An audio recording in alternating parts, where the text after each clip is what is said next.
je m'appelle Albert Cohen, mon collègue Timothy Bourque, Tim Bourque est ici aussi, je vais devoir m'excuser parce que je ne peux pas rester après le break. Donc Tetramax, c'est un projet qui a démarré en septembre 2017, assez proche dans l'esprit des projets précédents, mais beaucoup plus focalisé sur le transfert technologique, notamment bilatéral. Donc transparent suivant. Donc c'est une RIA au départ, pardon, c'est une... j'ai même oublié de quelle... C'est une CSA, je crois, très grosse, qui joue le rôle de Digital Innovation Hub. Comme ça a été présenté au départ, c'est essentiellement une partie brokerage, donc vous aider à tisser des partenariats, une partie financement par cascade funding et une partie communication, généralisation des projets, essentiellement faire croître les projets sous forme d'extension dans des écosystèmes ou dans des partenariats industriels au-delà du projet lui-même.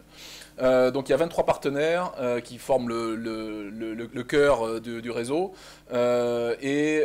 qui couvrent essentiellement des domaines qu'on pourrait appeler embarqués, système de calcul, ça va du high performance computing à l'IoT, donc plutôt orienté système, architecture, circuit, mais aussi toutes les applications. Donc il ne faut surtout pas lire le focus Customized Low Energy Computing comme quelque chose de restrictif. Il ne s'agit pas de faire uniquement des wearables extrêmement spécialisés, basse énergie. Tout ce qui rentre dans le domaine du calcul scientifique jusqu'à l'IoT appliqué au traçage des raisins dans les vignes, comme tout à l'heure, ça marche très bien aussi dans ce call. Transparent suivant. Suivant. Voilà. Donc on a commencé en fait avant l'existence de Cascade Funding avec un projet qui s'appelait Tetracom, donc dans le FP7. Donc il n'y avait pas cette capacité de rajouter de manière très légère des partenaires et de financer des mini-projets de manière légère. Donc on avait mis en place un dispositif assez lourd avec l'accord de la Commission pour un peu prototyper ces idées.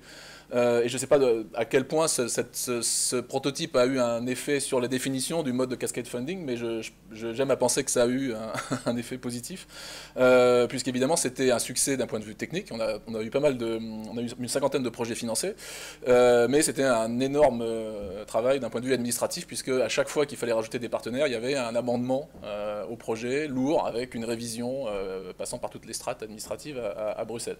Donc vous n'avez pas besoin de faire tout ça, hein, maintenant avec le cascade funding ça marche beaucoup mieux, et le résultat c'est essentiellement qu'on arrive à mettre en œuvre, lorsque les partenariats existent, lorsque les gens ont envie de travailler ensemble, on arrive à mettre en œuvre un projet de petite taille en quelques mois avec une proposition de quelques pages. Donc j'ai entendu 10 pages tout à l'heure, là c'est encore moins que ça. Donc ça dépend vraiment du projet. Si c'est convaincant, si c'est très clair, en 2 pages, vous pouvez vous expliquer ce que vous avez envie de faire et être financé très rapidement. Donc il y a... oui, pour passer au transparent suivant. Donc il y a un réseau qui vous aide, encore une fois, à mettre en place ces collaborations. Donc soit vous avez déjà une vision assez claire du transfert technologique que vous voulez mettre en œuvre, soit au contraire, vous cherchez des partenaires, que vous soyez du côté universitaire et que vous cherchez une entreprise, ou bien l'inverse. Attention à la restrictions qui ont été mentionnées tout à l'heure. Les partenariats doivent inclure des collaborations internationales, enfin intra-européennes. Vous ne pouvez pas faire un partenariat uniquement avec une entreprise française, par exemple, si vous êtes un universitaire français. Et par ailleurs, seuls les PME peuvent être financés. Par contre, des grands groupes peuvent être inclus dans la collaboration, comme je vais l'expliquer après. Transparent suivant. Donc il y a un écosystème qui vous aide à proposer les projets, donc à vous rencontrer. Il y a aussi une aide, comme ça a été présenté précédemment, à la conduite, à l'accompagnement du projet lui-même. Donc on espère par exemple que par l'intermédiaire du soutien de Tetramax, vous pourrez plus facilement communiquer dans des trade shows, dans des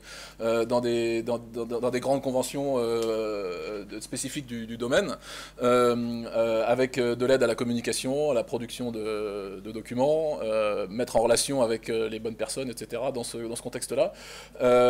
Et en particulier, si vous voulez développer le transfert technologique dans un domaine multidisciplinaire, donc sortir du domaine dans lequel vous avez initialement noué le contact, mais si vous voulez chercher une exploitation dans un domaine plus large ou dans un autre domaine technologique. Donc là, il y a beaucoup de jargon, hein, je ne vais pas forcément vous lire tous les acronymes, mais l'idée c'est que les partenaires du projet, signataires du projet Tetramax, sont ce qu'on appelle ces competence centers, donc ça s'appelle aussi le Technology Brokerage Network, qui sont là pour vous aider à vous mettre en relation et à comprendre comment ça marche. Et puis, autour de ces competence centers, vous allez trouver des fournisseurs de technologie, des pôles de compétitivité qui vont vous aider à vous mettre en relation. Donc, par exemple, Systematic ou Minalogic sont partenaires de Tetramax pour la France. Et puis, tous les participants, PME et laboratoires. Donc si vous voulez participer, que vous voulez exister dans cette galaxie, il suffit de m'envoyer un message ou à mon collègue Tim et on vous rajoute dans la liste. Transparent suivant. Voilà, donc à l'heure actuelle, donc c'est assez gros, il y a déjà 284 partenaires universitaires et entreprises, et un lien avec d'autres Digital Innovation Hubs. Alors la liste des 61, là, elle est self-declared, donc je ne suis pas sûr que ce soit tous des DIH sanctionnés par la commission, puisqu'il y a un processus pour se faire enregistrer comme Digital Innovation Hub, donc Tetramax en est un, donc je ne suis pas absolument 100% sûr que ce soit tous des Digital Innovation Hubs, mais bon, c'est disons des consortiums de recherche ou ça peut être des centres comme le CEA par exemple. Transparent suivant, s'il vous plaît. Donc voilà, donc le schéma standard, c'est la collaboration bilatérale qu'on avait testé avant dans le projet Tetracom.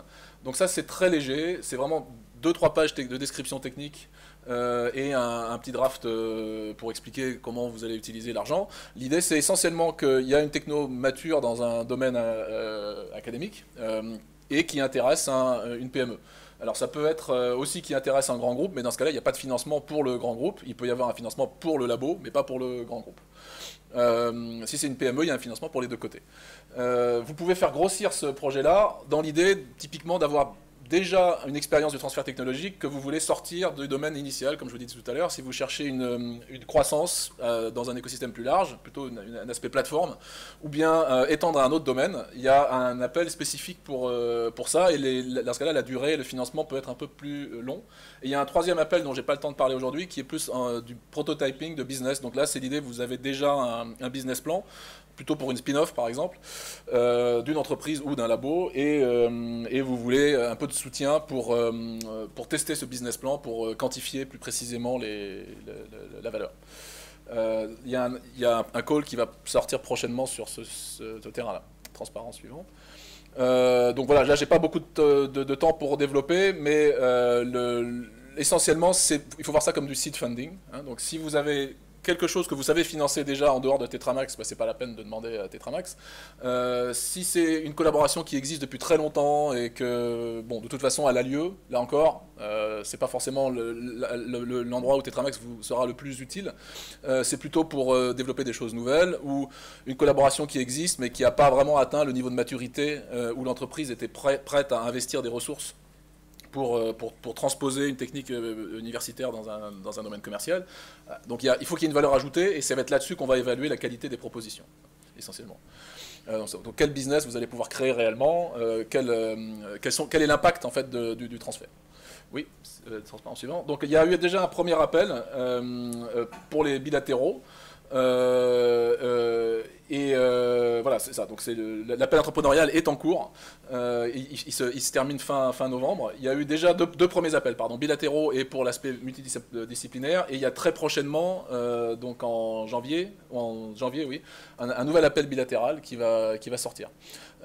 Donc vous pouvez regarder les propositions qui sont déjà acceptées, enfin les projets qui sont déjà en cours, qui n'ont pas forcément terminé, bien évidemment, il y en a très peu qui ont terminé. Il faut savoir que les partenaires du projet sont également impliqués dans des transferts technologiques, mais ils ne participent pas aux appels. Évidemment, ces appels ne sont disponibles que par cascade funding, donc que à des entités externes au projet lui-même. Dernier transparent, voilà. Donc c'est juste pour vous donner une première idée. Si vous avez des questions, donc contactez-nous. Sur la page du projet, vous avez également les contacts administratifs qui sont tous à l'université de Aix-la-Chapelle. Je vous remercie.